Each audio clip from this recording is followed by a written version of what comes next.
এখন নাকি টমেটো খুব সস্তা, আর সস্তা ভেবেই বাজার থেকে 1 কেজি টমেটো কিনে এনেছিলাম। সেটাই সস বানাচ্ছি আজকে। আর সস বানানোর পুরো ভিডিওটা আপনাদের সাথে শেয়ার করলাম। আগে কখনোই আমি সস বানাইনি, আজকে প্রথমবার সস বানাচ্ছি। তো সস বানানোর পরে কিন্তু বেশ খেতে সুস্বাদু হয়েছিল। হ্যাঁ, আমি জানি আপনারা মোটামুটি সবাই সস বানাতে পারেন, আর যদি কেউ না পারেন তাহলে ইউটিউব দেখে শিখে নেবেন। আমি কিন্তু ইউটিউব দেখেই শিখেছি, তারপরে এই যে অ্যাপ্লাই করলাম। তো খারাপ হয়নি, প্রথমবারের তুলনায় অনেক ভালো হয়েছে। আর ঝালটা একটু বেশি হয়েছিল, ব্যাপার না। প্রথমবার ওই যে বললাম, প্রথমবারে একটু ভুলভাল হয়, কয়েকবার বানানোর পর ইনশাল্লাহ সব ঠিকঠাক হয়ে যাবে। তো সসটা প্রায় শেষ বানানো, হ্যাঁ, জাস্ট এখন একটু গাঢ় গাঢ় ভাব হবে, তাহলেই হয়ে যাবে। দেখেন গ্রেভিটা কিন্তু সুন্দর হয়েছে। তো সস তো বানানো শেষ, এবার কাচের জারটা খুব সুন্দর করে পরিষ্কার করে রেডি করলাম। কাচের বয়মে যে কোনো জিনিস, আচার কিংবা সস রাখলে নাকি সেটা অনেক দিন ভালো থাকে। এই তো এই কারণেই কাচের বয়মে সুন্দর করে রাখছি। আর কাচের বয়মে সসটা দেখতেও খুব অসাধারণ লাগছে। আপুরা আপনারা কে কে বাসায় সস বানালেন অবশ্যই জানাবেন। আর যেহেতু ভাজা টাইপের জিনিস একটু বাসায় বেশি খাওয়া হয়, তো ভাজাটাই যে কোনো খাবারের সাথে কিন্তু সস খেতে খুবই ভালো লাগে।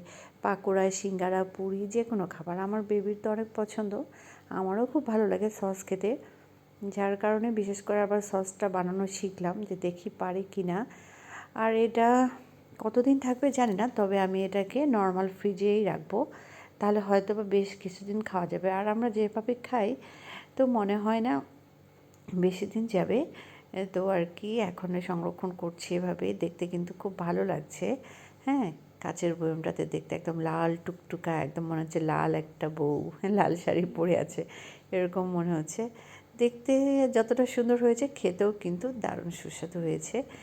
কারণ আমি আর আমার বেবির টেস্ট করে দেখেছি, খালি একটু ঝাল লেগেছে। যে দেখুন হয়ে গেছে। এবার আমি জারের ঢাকনাটা ভালো করে লাগিয়ে দিচ্ছি। দেখতে অসাম লাগছে কিন্তু, এই যে দেখেন কি সুন্দর না। জানি না আপনারা এত দূর পর্যন্ত ভিডিওটা দেখবেন কি না, আমি তো নিজের জিনিস দেখে নিজেই মুগ্ধ হয়ে যাচ্ছি, এত সুন্দর লাগছে বয়মটা দেখতে।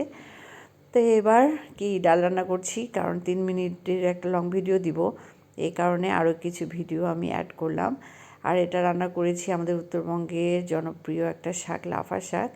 সেটা প্রেশার কুকারে রান্না করেছি, যাতে চটজলদি রান্না হয়। আমি আবার প্রেশার কুকারটা ভালোই ব্যবহার করি, শাক রান্নায় বলেন কিংবা মাংস রান্নায় সিদ্ধ করার ক্ষেত্রে আমি কিন্তু প্রেশার কুকার ব্যবহার করি, এতে সময়টা বাজে, তাড়াতাড়ি হয়। তো শাকের লবণ কম হয়েছিল, এজন্য আমি আবার আরেকটু লবণ দিয়ে দিলাম, দিয়ে ভালো করে নেড়ে চেড়ে দিচ্ছি। আর এবার আপনাদেরকে দেখাবো সেই পাখিটাকে যে প্রতিদিন এসে গান শুনিয়ে যায়। তো